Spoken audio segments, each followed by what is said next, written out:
నమస్తే welcome to city news. World economic forum సదస్సుకు దావోస్లో పర్యటిస్తున్న ముఖ్యమంత్రి నారా చంద్రబాబు నాయుడు తొలి రోజు యునైటెడ్ అరబ్ ఎమిరేట్స్ ఆర్థిక పర్యాటక శాఖ మంత్రి అబ్దుల్లా బిన్ తౌక్ అల్ మార్రీతో కీలక సమావేశం నిర్వహించారు. ఈ భేటీలో ఆంధ్రప్రదేశ్, యుఏఈ మధ్య ఆర్థిక భాగస్వామ్యాన్ని మరింత బలోపేతం చేయడంపై చర్చ జరిగింది.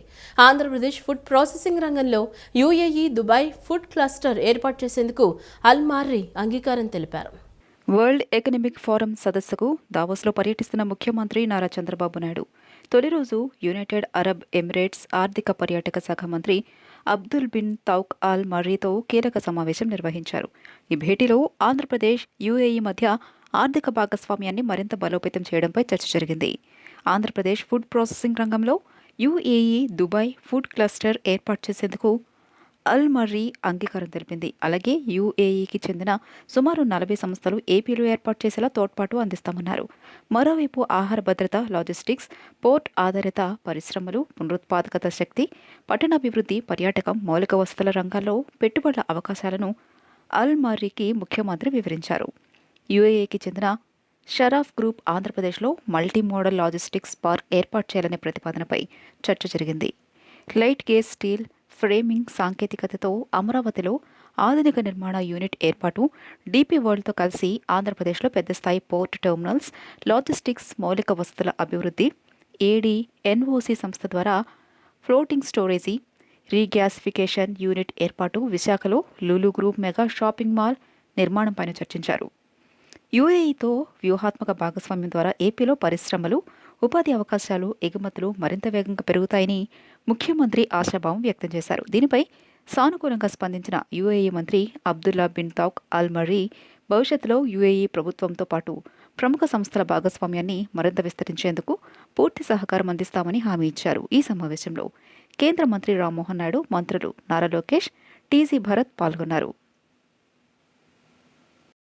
ఆ రోజు నేను విజన్ 2020 తయారు చేశా సమైక్య ఆంధ్రప్రదేశ్కి. అందరూ నన్ను ఎగతాళి చేశారు. 420 అన్నారు, ఈయనకి ఏమీ రాదన్నారు, ఈయన చేసేదంతా వేస్ట్ అన్నారు. ఐటీ అంటే ఐటీని గురించి కూడా ఐటీ తిండి పెడుతుంది అన్నారు. కానీ ఈరోజు మిమ్మల్ని చూస్తే నా ఒక్క పబ్లిక్ పాలసీ, ఐటీని ప్రమోట్ చేయాలనుకున్న నిర్ణయం ఈరోజు ప్రపంచంలో 195 దేశాల్లో తెలుగు వాళ్ళు ఉన్నారంటే అది ఆ రోజు తీసుకున్న ఒక్క నిర్ణయం. ఇలాంటి అనేక నిర్ణయాలు చేశాం. ఎప్పుడు కూడా మీరు గుర్తుపెట్టుకోవాల్సింది ఒక పబ్లిక్ పాలసీ, ఒక డెడ్లీ కాంబినేషన్. పబ్లిక్ పాలసీ చేయడమే కాదు, దాన్ని అమలు చేయాలి. అరౌండ్ 95 mid-90s లో టెక్నాలజీ అడ్వాంటేజ్ తీసుకున్నాం. ఫస్ట్ మూవర్ అడ్వాంటేజ్ మనం తీసుకున్నాం. మూడోది ఈరోజు మీరందరూ గుర్తుపెట్టుకోవాలి, డెమోగ్రఫిక్ డివిడెంట్ అడ్వాంటేజ్ ఉండే ఏకైక దేశం భారతదేశం. ఈరోజు జర్మనీని చూస్తున్నా. ఒకప్పుడు జర్మనీకి ఎవరు వచ్చేవాళ్ళు కాదు, చాలా అడ్వాన్స్డ్ లో ఉండేవాళ్ళు. టెక్నాలజీ అంటే జర్మనీ. ఇంకా కూడా ఎకానమీలో మీరు చూస్తే ఇప్పటికి మనం 4th లార్జెస్ట్ ఎకానమీకి వచ్చాం. మొన్నే ఇప్పుడిప్పుడే జపాన్ క్రాస్ చేశాం. తొందరలో జర్మనీని క్రాస్ చేయబోతున్నాం. 2028కి భారతదేశం 3rd లార్జెస్ట్ ఎకానమీగా ఉంటుంది. 2038కి భారతదేశం 2nd లార్జెస్ట్ ఎకానమీ అవుతుంది. 2047కి మీరు గుర్తుపెట్టుకోండి, నెంబర్ 1 ఎకానమీ కావాలనేది మనందరి ఆలోచన, ధ్యేయం. స్విట్జర్లాండ్తో వాణిజ్య సంబంధాల బలోపేతానికి సహకరించాలని స్విట్జర్లాండ్లో భారత రాయబారి మృదుల్ కుమార్కు రాష్ట్ర మంత్రి లోకేష్ విజ్ఞప్తి చేశారు. టెక్నాలజీ, టెక్స్టైల్స్, యంత్రాల తయారీ, ఎలక్ట్రానిక్స్, రైలు విభాగాల తయారీ, ఫార్మా, పరిశోధన, అభివృద్ధి, వర్సిటీలతో సహకారం వంటి వాటిలో తాము స్విస్ సహకారం ఆశిస్తున్నామని లోకేష్ తెలిపారు. జ్యూరిక్లో భారత రాయబారి మృదుల్ కుమార్తో మంత్రి నారా లోకేష్ మర్యాదపూర్వకంగా భేటీ అయ్యారు. రాష్ట్రంలో పెట్టుబడుల కోసం స్విస్ కంపెనీలకు ఆహ్వానం పలుకుతున్నామని లోకేష్ వెల్లడించారు. స్విట్జర్లాండ్తో వాణిజ్య సంబంధాల బలోపేతానికి సహకరించాలన్నారు. టెక్నాలజీ, టెక్స్టైల్, యంత్రాల తయారీ, ఎలక్ట్రానిక్స్, రైలు విడిభాగాల తయారీ, ఫార్మా పరిశోధన, అభివృద్ధి, వర్సిటీలతో సహకారం వంటి వాటిలో తాము స్విస్ సహకారం ఆశిస్తున్నామని లోకేష్ తెలియజేశారు. స్విస్లోని జ్యూరిక్, బాసెల్, బర్మ్, జెనీవా వంటి ప్రఖ్యాత వర్సిటీలతో కలిసి రాష్ట్రంలోని వర్సిటీల్లో విద్యా అనుసంధానం ద్వారా వివిధ రకాల కోర్సులను అందించేందుకు సిద్ధంగా ఉన్నామని లోకేష్ వెల్లడించారు. మెడికల్ డివైజెస్, స్టార్టప్, ఎక్స్చేంజీ ప్రోగ్రాంలలో పరస్పర సహకారం కోరుకుంటున్నామని చెప్పారు. గ్లోబల్ స్థాయిలో విస్తరించి ఉన్న తెలుగు డయాస్పోరా రాష్ట్రాభివృద్ధికి దోహదపడుతుందని మృదులకు లోకేష్ వివరించారు. స్విస్లో భారత సాంకేతిక ప్రతిభకు మంచి డిమాండ్ ఉందని అన్నారు. రాష్ట్రం నుంచి మరింత మంది నిపుణులను స్విస్కు పంపేందుకు అవకాశం ఇవ్వాలని కోరారు. మంత్రి లోకేష్ అభ్యర్థనపై మృదుల్ సానుకూలంగా స్పందించారు. గత ఏడాది అక్టోబర్ 1న Bharat European free trade association మధ్య జరిగిన ట్రేడ్ అండ్ ఎకానమిక్ భాగస్వామ్య ఒప్పందంలో ఇరు ప్రాంతాల మధ్య వాణిజ్య సంబంధాలు బలోపేతమయ్యాయని వెల్లడించారు. రాబోయే 15 ఏళ్లలో భారత్లో $1 బిలియన్ పెట్టుబడులు రానున్నాయని చెప్పారు. భారత్లో 10 లక్షల మంది యువతకు ఉద్యోగాలను కల్పించడమే ఈ ఒప్పందం లక్ష్యమని వెల్లడించారు. రాష్ట్ర ప్రభుత్వం చూపుతున్న చొరవకు తమ సహకారం ఉంటుందని మృదుల్ హామీ ఇచ్చారు. ఈరోజు గూగుల్లో పెట్టుబడి కానివ్వండి, ఆర్సిలర్ మిత్తల్ పెట్టుబడి కానివ్వండి, టీసీఎస్, కాగ్నిసెంట్, సాలపురి సత్వ, ఏఎన్ఎస్ఆర్, రెన్యూవబుల్ ఎనర్జీలో పెద్ద ఎత్తున పెట్టుబడులు కానివ్వండి, ఏ రంగంలో తీసుకున్నా కూడా ఈరోజు పారిశ్రామికవేత్తలు ఆంధ్ర రాష్ట్ర వైపు చూస్తున్నారంటే దానికి కారణం మన గౌరవ ముఖ్యమంత్రి శ్రీ నారా చంద్రబాబు నాయుడు గారు. ఒక మాటలో చెప్పాలంటే ఆయన చాలా రేర్ పీస్. ఆనాడు పెద్ద ఎత్తున ఇంజనీరింగ్ కాలేజీలు తీసుకొస్తే ఎగతాళి చేసిన వారు ఎంతో మంది ఉన్నారు. హైదరాబాద్ ఎయిర్పోర్ట్ నిర్మించడానికి 5,000 ఎకరాలు కావాలంటే ఆనాడు చాలా మంది ఎగతాళి చేశారు. ఈ రోజు చూడండి హైదరాబాద్ ఎయిర్పోర్ట్ ఏ స్థాయికి వెళ్ళిందో. ఇంతేకాదు ఎర్ర బస్సు రాని ఊరికి ఎయిర్పోర్ట్ అవసరమా అని గతంలో ఎగతాళి చేసిన వారిని చూసాం. ఈ రోజు అక్కడనే భోగాపురం ఏర్పాటు నిర్మించిన గొప్ప వ్యక్తి చంద్రబాబు నాయుడు గారు. 1995-96లో ఆయన ఐటీ అంటే ఆనాటి ప్రతిపక్షంలో ఉన్న వారు కంప్యూటర్ అన్నం పెడుతుందా అని అడిగిన వారు. ఇంకో పక్కన ఆంధ్ర రాష్ట్రంలో ఇంకొక టీం ఉందండి, అది టీం 11. అర్థమైందా రాజా? అదొక ఏడుపు గొట్టు టీము. వాళ్ళకి ఏడుస్తోంది తప్ప ఇంకేది తెలియదు. పెట్టుబడులు మేము తీసుకొస్తామంటే ఏడుస్తారు. సింగపూర్కి వెళ్ళి పెద్ద ఎత్తున మేము అక్కడున్న మంత్రుల్ని, పారిశ్రామికవేత్తలు కలిస్తే ఆంధ్ర రాష్ట్రానికి రావద్దని ఆ ఏడుపు గొట్టు టీము ఈమెయిల్ పెట్టే పరిస్థితి. ఇంతేకాదు కొన్ని కంపెనీలు కలిస్తే వాళ్ళు కూడా ఈమెయిల్ పెడుతున్నారు ఆంధ్ర రాష్ట్రానికి రావద్దని. కానీ గౌరవ ముఖ్యమంత్రి చంద్రబాబు నాయుడు గారిని చూసి ఆ కంపెనీలు వస్తే మటు క్రెడిట్ తీసుకోవాలనుకుంటున్నారు. క్రెడిట్ చోరీ అంటారు. ఈ టీం 11 మోహన్ చూసి ఎవరిని వస్తారా ఆంధ్ర రాష్ట్రానికి? నేను గతంలో చెప్పాను, మేము అందరం మిసైల్ లాంటి వాళ్ళం. కానీ మిసైల్ కి జీపీఎస్ లేకపోతే చాలా ప్రమాదకరమైన పరిస్థితి. యంగ్స్టర్స్ వేదిక మీద ఉన్న ముగ్గురం మేము మిసైల్స్, గౌరవ ముఖ్యమంత్రి చంద్రబాబు నాయుడు గారే మా అందరికి జీపీఎస్. సాగునీటి సంఘాల ద్వారా రైతులకు రైతు బిడ్డలే సేవ చేసుకునేలా దాదాపు 60,000 మందికి సాగునీటి రంగంలో ప్రాతినిధ్యం కల్పించామని, ఇది నిజమైన రైతు ప్రభుత్వమని జలవనరుల శాఖ మంత్రి నిమ్మల రామానాయుడు వ్యాఖ్యానించారు. ముఖ్యమంత్రి చంద్రబాబు నాయుడు ఆధ్వర్యంలోని కూటమి ప్రభుత్వం మరోసారి రైతు పక్షపాతిగా నిరూపించుకుందని మంత్రి స్పష్టం చేశారు. జలవనరుల శాఖ ఉన్నతాధికారులతో జలవనరుల శాఖ మంత్రి నిమ్మల రామానాయుడు వీడియో కాన్ఫరెన్స్ నిర్వహించారు. ఈ వీడియో సమావేశంలో irrigation special chief secretary Sai Prasad, adviser Venkateswara Rao, Kada commission Prashanti, ENC Narasimhamurthy, ఆయా ప్రాజెక్టుల సీఈలు, ఎస్ఈలు, ఈఈలు పాల్గొన్నారు. వాటర్ సెక్యూరిటీ, వాటర్ క్యాలెండర్, భూగర్భ జలాలు పెంపు వంటి వాటర్ పాలసీలపై సాగునీటి సంఘ అధ్యక్షులకు చంద్రబాబు దిశానిర్దేశం చేశారు. ఈ నెలాఖరి వారంలో అమరావతిలో సాగునీటి సంఘాల అధ్యక్షులతో సమావేశం జరుగుతుందని తెలియజేశారు. గత 5 ఏళ్ల వైసీపీ పాలనలో అన్ని రంగాల కంటే సాగునీటి రంగమే తీవ్ర విధ్వంసానికి గురైందని విమర్శించారు. సాగునీటి సంఘాలను జగన్ పూర్తిగా నిర్వీర్యం చేశారని మండిపడ్డారు. గత ప్రభుత్వం తప్పిదాలను సరిచేసుకుంటూ ఇరిగేషన్ రంగాన్ని చంద్రబాబు గాడిలో పెడుతున్నట్లు తెలియజేశారు. సాగునీటి సంఘాలకు పూర్వ వైభవం కల్పించి రైతులను భాగస్వాములు చేసిన ఘనత సీఎం చంద్రబాబుకి దక్కుతోందన్నారు. వైసీపీ పాలనలో సాగునీటి సంఘాలు లేక రైతుల ఇబ్బందులను పట్టించుకునే నాదుడే కరువయ్యారన్నారు. సాగునీటి సంఘాలు లేకపోవడంతో నిర్వహణ కరువై నీటి వనరులు దెబ్బతింటాయన్నారు. 6 ఏళ్ల అనంతరం నిర్వహించిన సాగునీటి సంఘాల ఎన్నికల్లో అన్నదాతలకు అఖండ విజయం చేకూరిందన్నారు.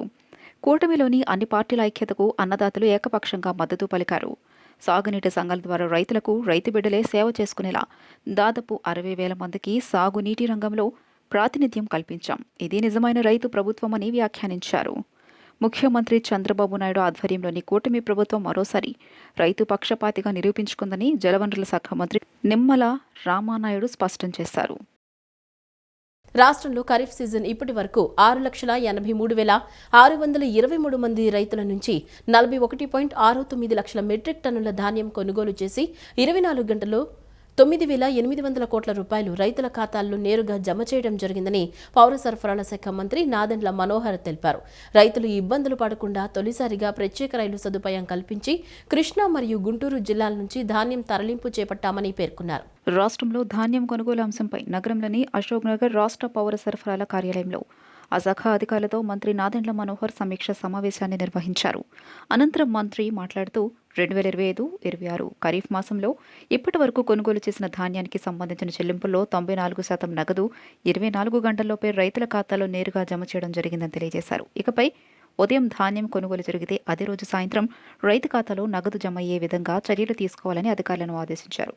తిరుపతి, నెల్లూరు, బాపట్ల, గుంటూరు తదితర జిల్లాలో ఇంకా ధాన్యం కొనుగోలు కొనసాగుతోందని మంత్రి తెలియజేశారు. ఇప్పటి వరకు ఎదురైన లోపాలను సమీక్షించి రాబోయే రబీ సీజన్కు పూర్తి స్థాయిలో సిద్ధం కావాలని అధికారులకు సూచించారు. త్వరలో తిరుపతిలో రబీ సీజన్కు సంబంధించి శిక్షణా కార్యక్రమం నిర్వహించనున్నట్లు మంత్రి తెలియజేశారు. క్షేత్రస్థాయిలో ఆర్ఎస్కేలు ఆధునిక సాంకేతిక పరిజ్ఞానం వినియోగించే విధంగా శిక్షణ ఇవ్వాలని అధికారులకు ఆదేశించారు.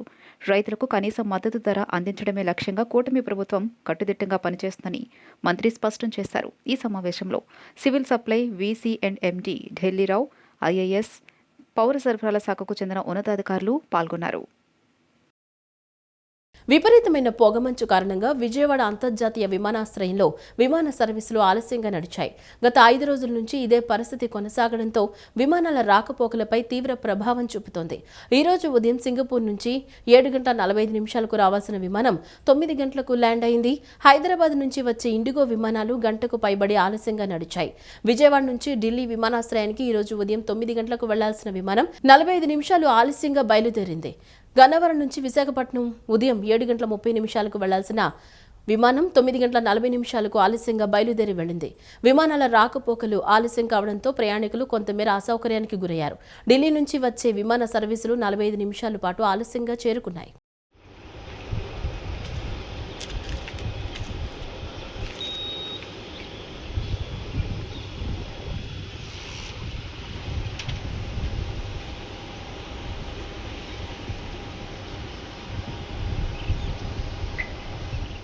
రాష్ట్ర అభివృద్ధి పేరుతో భూములను బలవంతంగా తీసుకోవడం తగదని బీసీవై పార్టీ అధినేత బోడే రామచంద్ర యాదవ్ పేర్కొన్నారు.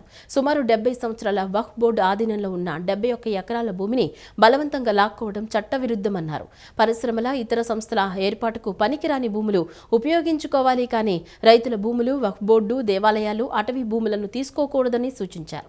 గుంటూరు జిల్లా చినకాకనిలోని వక్ఫ్ భూములను బీసీవై పార్టీ అధినేత బోడే రామచంద్ర యాదవ్, రాష్ట్ర అహలే సున్నతుల్ జమాత్ కన్వీనర్ అల్తఫ్ బాబా, ముస్లిం సమైక్య వేదిక ఉపాధ్యక్షుడు మౌలా బేగ్ తదితరులతో కలిసి పరిశీలించారు. భూములను సందర్శించి అక్కడ సాగు చేస్తున్న రైతులతో మాట్లాడారు. అనంతరం మీడియాతో మాట్లాడుతూ సుమారు 70 సంవత్సరాల వక్ఫ్ బోర్డు ఆధీనంలో ఉన్న 71 ఎకరాల భూమిని బలవంతంగా లాక్కోవడం చట్టవిరుద్ధమని అన్నారు. అంజుమన్ ఈ ఇస్లామియా వంటి సంస్థలు ఉచిత విద్యతో పాటు అనేక సేవా కార్యక్రమాలు నిర్వహిస్తున్నాయన్నారు. పరిశ్రమల, ఇతర సంస్థల ఏర్పాటుకు పనికిరాని భూములు ఉపయోగించుకోవాలి కానీ రైతుల భూములు, వక్ఫ్ బోర్డు, దేవాలయాలు, అటవీ భూములను తీసుకోకూడదని సూచించారు. రాష్ట్ర అహలే సున్నతుల్ జమాత్ కన్వీనర్ అల్తఫ్ బాబు మాట్లాడుతూ ముస్లింలపై అన్ని రాజకీయ పార్టీలు వివక్ష చూపుతున్నాయని విమర్శించారు. ముస్లింల భూముల అంటే ప్రభుత్వాలకు ఎందుకింత చులకనని ప్రశ్నించారు. నాడు ముస్లింలతో ఓట్లు వేయించుకున్న జగన్ మోసం చేశాడని, నేడు కూటమి ప్రభుత్వం కూడా అదే దారిలో వెళ్తుందని విమర్శించారు. ముస్లింలకు అన్యాయం జరుగుతుంటే ఆమోడ దూరంలో ఉన్న జగన్ ఎందుకు స్పందించడం లేదని ప్రశ్నించారు. సొంత నియోజకవర్గంలో ఇంత వివాదం జరుగుతుంటే మంత్రి నారా లోకేష్ ముస్లిం సంఘాలతో చర్చలు జరపడం లేదన్నారు. వక్ఫ్ బోర్డు అన్యాయాలను ముఖ్యమంత్రి దృష్టికి తీసుకెళ్లిన కృష్ణా జిల్లా ప్రభుత్వ ఖాజీని సస్పెండ్ చేయడం దేనికి నిదర్శనమని ప్రశ్నించారు. ఆంధ్రప్రదేశ్లో జరుగుతున్నటువంటి దారుణాలు చూస్తుంటే చాలా ఘోరంగా ఉంది. పరిస్థితి ఎంత దారుణంగా ఉందంటే ఆమడ దూరంలో ఉన్నటువంటి జగన్మోహన్ రెడ్డి గారు మైనార్టీ ఓట్లు కావాలి కానీ జగన్మోహన్ రెడ్డి గారు స్పందించరు. లోకేష్ గారి నాయకత్వంలో ఇక్కడ మంగళగిరి అంతా కూడా ఆయనే ఇక్కడ ఎమ్మెల్యేగా ఉన్నారు, మినిస్టర్గా ఉన్నారు, కానీ వారు స్పందించరు. మైనార్టీలకి ఓట్ల కోసమే ఉపయోగించుకుంటారా, లేకపోతే వాళ్ళ సమస్య వచ్చినప్పుడు రోడ్ల మీదకి వచ్చి పోరాటం చేసి ఇవాళ చాలా సంతోషం ఏంటంటే బీసీవై పార్టీ అధ్యక్షుల వారు ఇక్కడ రావడం చాలా సంతోషం. కానీ ఇక్కడ మేము ఎవరికైతే ఓట్లు గతంలో వేసామో ఇప్పుడు ఎవరికైతే ఓట్లు వేసి గెలిపించామో వీళ్ళెందుకు స్పందించట్లేదో అర్థం కాని పరిస్థితి. ఆంధ్రప్రదేశ్లో ఉన్నటువంటి మైనార్టీ ఆస్తులు పూర్తిగా అన్యాక్రాంతం అవుతున్నాయి. ఇంకా మిగిలినటువంటి కొద్ది గొప్ప కూడా అన్యాక్రాంతం అయిపోయాయి. ఎందుకంటే గతంలో ఒక 3 నెలల కిందటే చంద్రబాబు నాయుడు గారి దగ్గరికి ఎన్టీఆర్ జిల్లా కాజీ గారు కూడా వెళ్ళారు.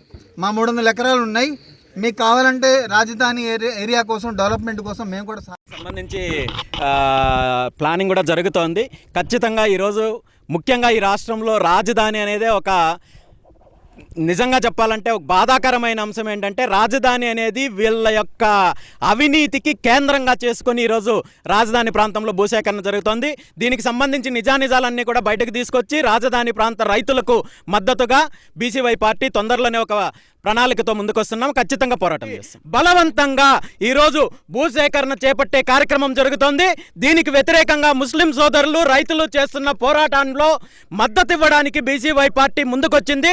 రాబోయే రోజుల్లో ఈ బలవంతపు భూసేకరణని పూర్తిగా అడ్డుకునేంత వరకు బీసీవై పార్టీ పోరాటం చేస్తుందని చెప్పి ఈ సందర్భంగా తెలియజేస్తారు. ప్రజలు తమ వంతు బాధ్యతగా అనుమానాస్పద వ్యక్తులు, చట్ట వ్యతిరేక కార్యకలాపాలు, మత్తు పదార్థాల వినియోగంపై డైల్ 112 స్థానిక పోలీసులకు సమాచారం అందిస్తే తగిన చర్యలు తీసుకుంటామని Guntur north zone DSP Muralikrishna పిలుపునిచ్చారు. నేర నియంత్రణ, అసాంఘిక కార్యకలాపాలకు కట్టడే లక్ష్యంగా నిర్వహిస్తున్న కార్డన్ సెర్చ్ కు ప్రజలు సహకరించాలని పోలీసు అధికారులు కోరారు. తాడేపల్లి పోలీస్ స్టేషన్ పరిధిలోని అంజిరెడ్డి కాలనీ గృహాల్లో ఇవాళ తెల్లవారుజామున కార్డన్ సర్చ్ నిర్వహించారు. నార్త్ జోన్ డీఎస్పీ మురళీకృష్ణ ఆధ్వర్యంలో పోలీసు అధికారులు బృందాలుగా ఏర్పడి ప్రతి ఇంట్లో క్షుణ్ణంగా తనిఖీలు నిర్వహించి నివాసం ఉంటున్న వారి వివరాలను అడిగి తెలుసుకున్నారు. ప్రతి ఒక్కరి ఆధార్ కార్డులను పరిశీలించారు. అనుమానాస్పద వ్యక్తులను అదుపులోకి తీసుకుని ఫిన్స్ సాయంతో వేలిముద్రలు సేకరించారు. వాహన పత్రాలు లేని 120 ద్విచక్ర వాహనాలను స్వాధీనం చేసుకున్నారు. నేర నియంత్రణ, అసాంఘిక కార్యకలాపాల కట్టడి లక్ష్యంగా నిర్వహిస్తున్న కార్డన్ సెర్చ్కు ప్రజలు సహకరించాలని పోలీసు అధికారులు కోరారు. ప్రజలు తమ వంతు బాధ్యతగా అనుమానాస్పద వ్యక్తులు, చట్ట వ్యతిరేక కార్యకలాపాలు, మత్తు పదార్థాల వినియోగంపై డైల్ 112 స్థానిక పోలీసులకు సమాచారం అందిస్తే తగిన చర్యలు తీసుకుంటామన్నారు. అనంతరం స్థానిక ప్రజలతో కలిసి గంజాయి రహిత సమాజం కోసం ప్రతిజ్ఞ చేయించారు.